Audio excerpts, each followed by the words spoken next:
Join us as we commit to walking in faith and uplifting one another. Let's make this year a journey of accountability and transformation. We can't wait to see you.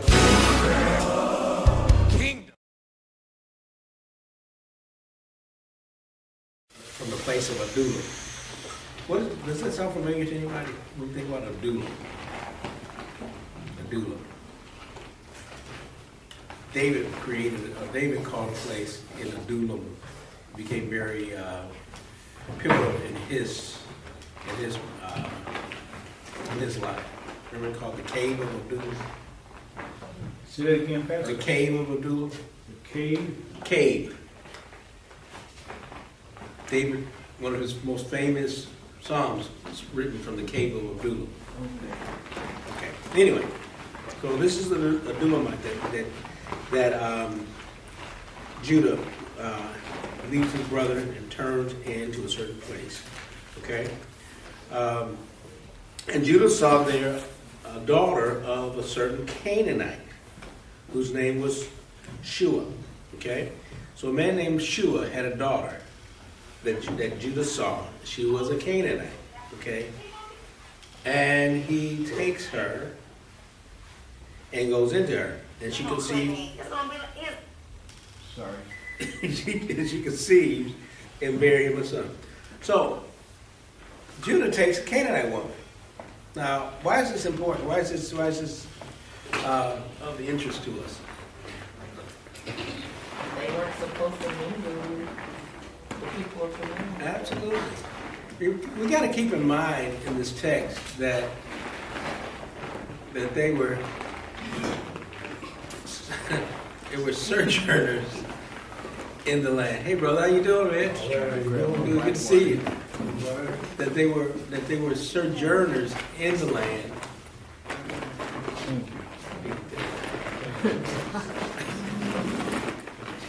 Sorry, guys.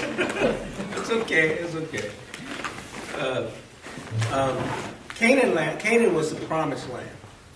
The Canaanite people were the people that were occupying the land. But it was important for the family of Israel, family of Judah, of Jacob, that they did not intermingle with them, because one day God will depossess Canaan and cause Israel to possess it.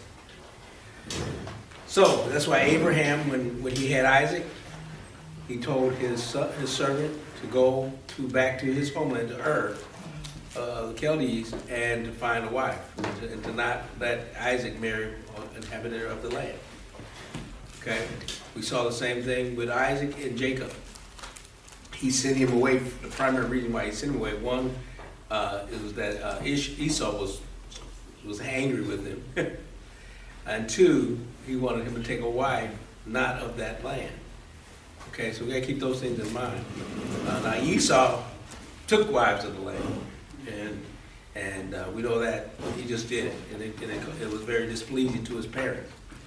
And I think the main thing we need to look at while we look into this text, for those of you just coming in, we're in Genesis 38. The main thing we need the background we need to look at is, this is not a nation. Jacob is this is a family, okay? But they're in a nation. They're in a nation, the Canaanite nation. Okay? And I think sometimes we forget that. The family has not been incubated, have not grown yet. It's just a family. He can bear Judah a son. He calls the name of the son. First son is Ur. She conceives again and has a second son, and he calls his name Onan. She conceived yet again and bare a son and called his name Shelah. And he was at Chezbez when she bore him. So here is Judah, okay? One of the main tribes of Israel, the patriarch of the tribe. He has now a Canaanite woman, and she's bared him 3 sons. Now,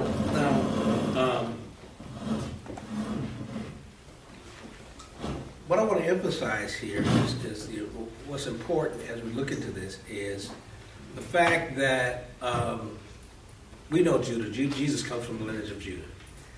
And so the lineage, the heritage of Judah is critical. Okay? And so usually it's the firstborn who carries the lineage. So his first son is what? E-R. Okay? So verse 6 says, Judah took a wife for his firstborn, whose name was Tamar. Okay? Now that's important. Here's the first question that I've asked of the text that I have not got an answer to yet. Most believe that Tamar is Canaanite, but I can't confirm or deny that. Okay?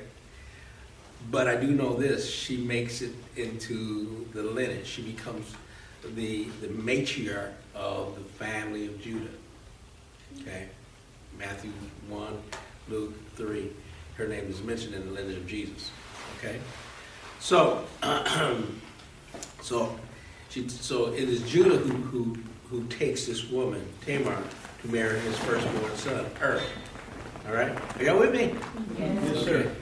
I'm trying to keep it as simple as I can. All right? And Judah firstborn was wicked in the sight of the Lord, and the Lord slew him. In other words, so it doesn't talk about what his wickedness was, but we can estimate that it had something to do with paganism that his mother probably just showed him, taught him. Because remember, the Canaanites were of a pagan people.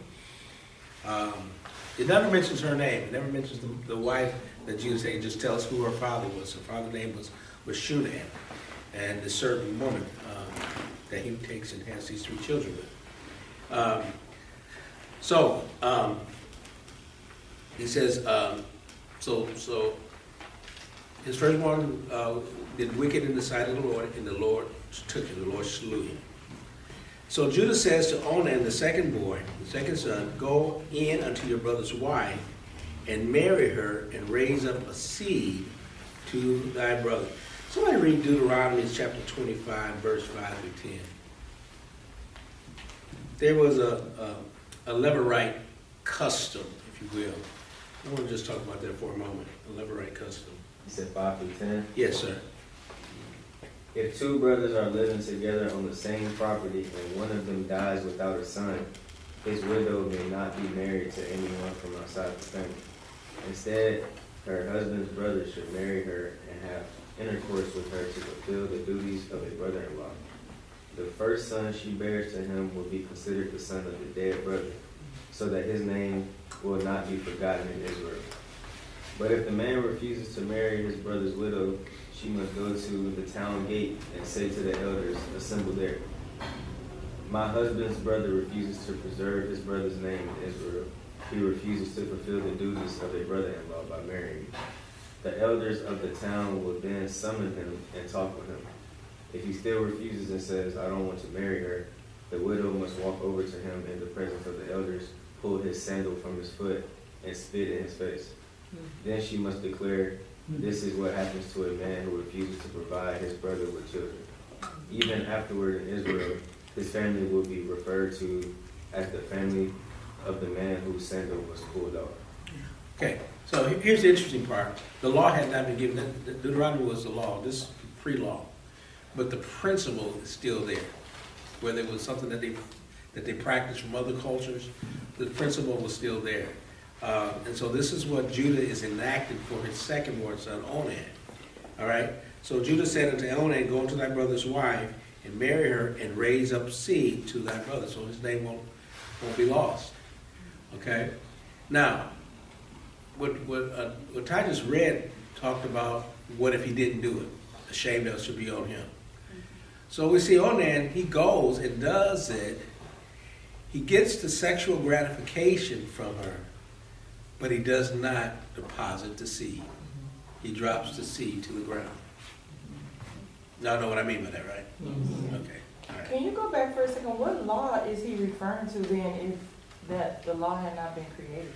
Well, I call it a principle that was probably established from some of the other cultures that that Judah probably took on, that later became part of the law in Deuteronomy. Okay.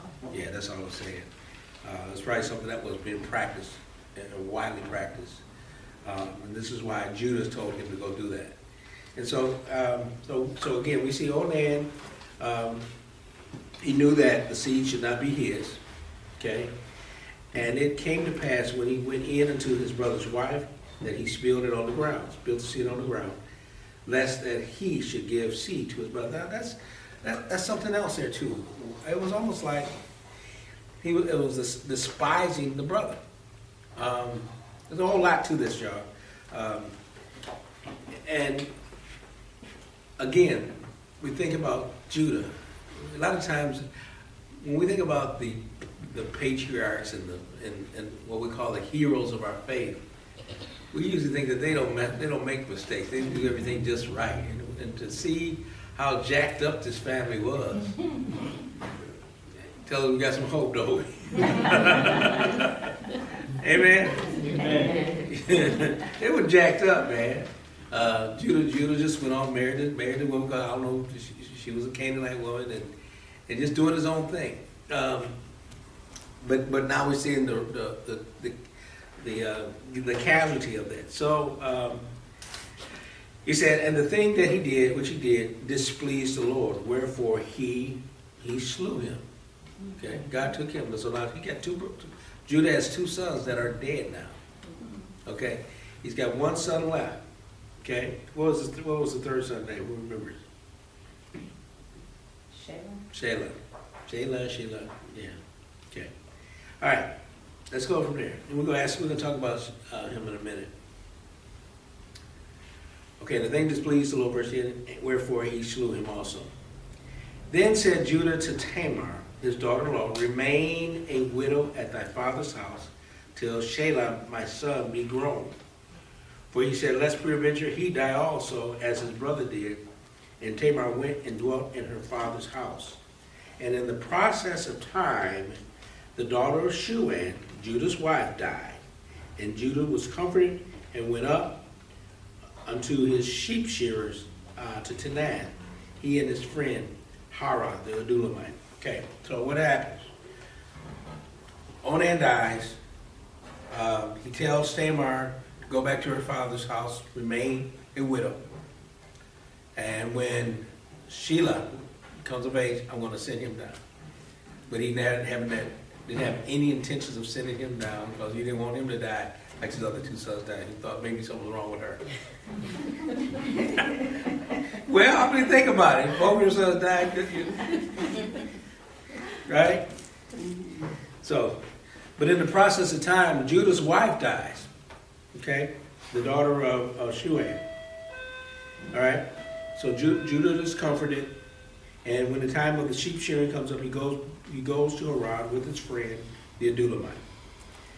Somebody tells Terah that he's coming.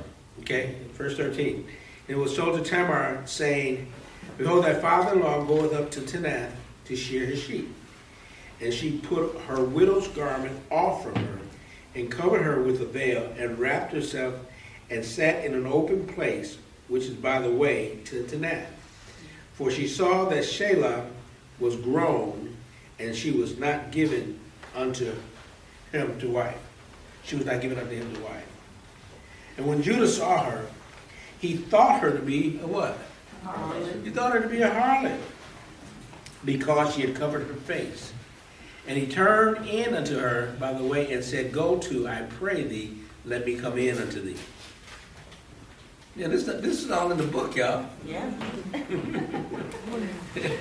This is in the book. So let's paint the picture. All right.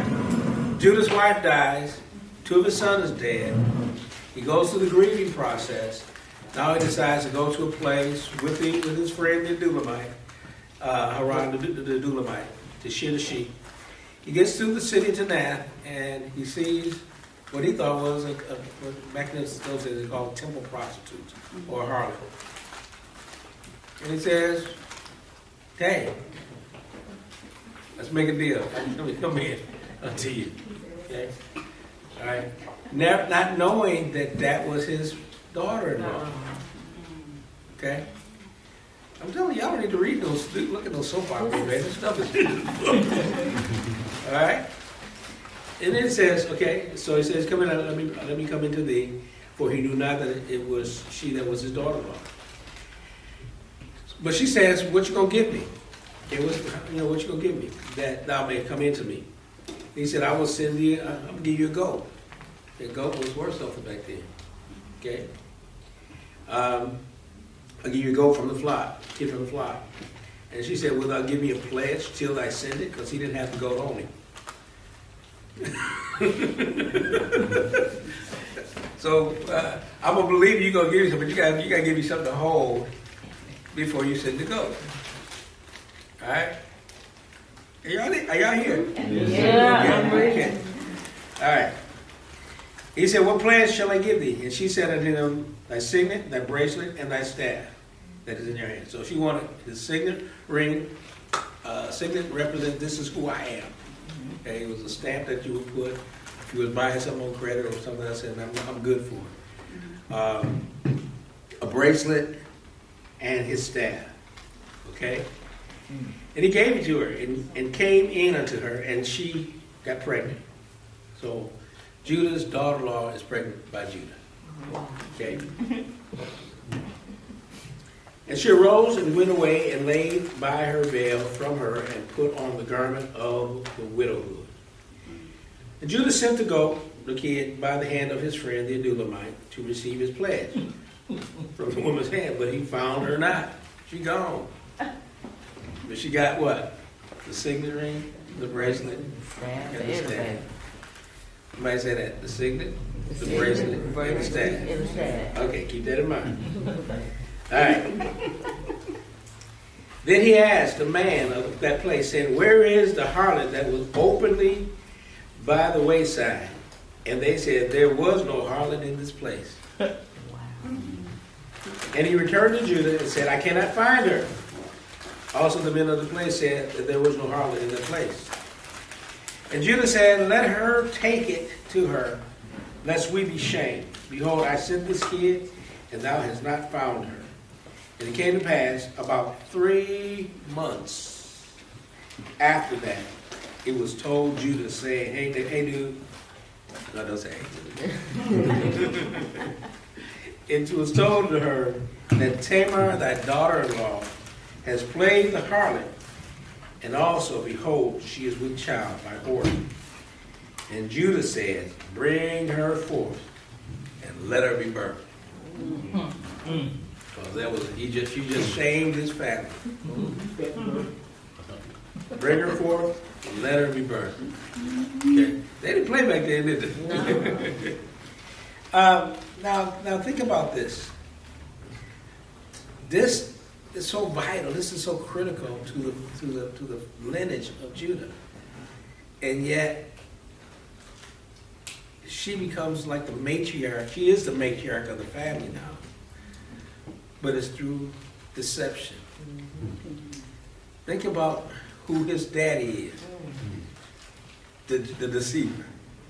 Every walk of life from the time Jacob was born, from the time he took a wife to a second, this family is laden with deception after deception after deception, and now Judah's right in the mix of it. Okay, he didn't even realize the woman he was laying with was his own daughter-in-law. Wow. Now she's pregnant. He finds out that she's 3 months pregnant, and he's ready to be righteous with it. Bring her, let her be burned. He laughing. Yes, he did. Okay. Verse 25. And when she was brought forth, she sent to her father-in-law, saying, by the man whose these are, am I with child? She said, discern, I pray thee, whose are these? The signet, the bracelet, and the staff.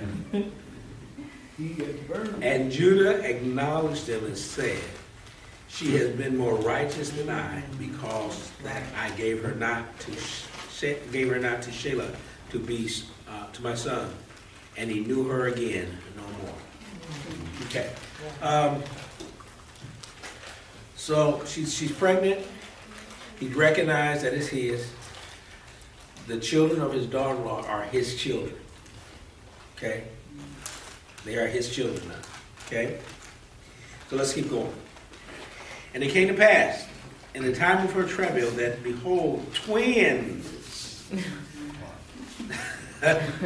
Twins are in her womb. And it came to pass when she travailed that the one put out his hand, and the midwife took and bound upon his hand a scarlet thread, saying, this came out first. And so the first one that came out reached out. She put a red thread around his arm, and he goes back in. Okay? And it came to pass, as he drew back his hand, that behold, his brother came out. And she said, how hast thou broken forth this breach be upon thee? Therefore his name is called Pharez, which means breach. Okay? And afterwards came out his brother that had the scarlet thread upon his hand, and his name was called Zerah. So, Zerah means scarlet. So the firstborn that she put the scarlet actually becomes the secondborn. Just like Jacob, remember when Jacob and Esau was born? Jacob reached forth and grabbed the heel of his brother. Amen. And the prophecies was that the older will serve the younger. Now we're seeing the same events take place in these two twins. So again, who are these boys? Pharez and Zerah. When do they fall in line? They are Judah's sons. Because Onan is dead, is dead, and there's no mention of Shelah. Okay? Somebody turn to Genesis, to Matthew. Matthew chapter 1, verse 3.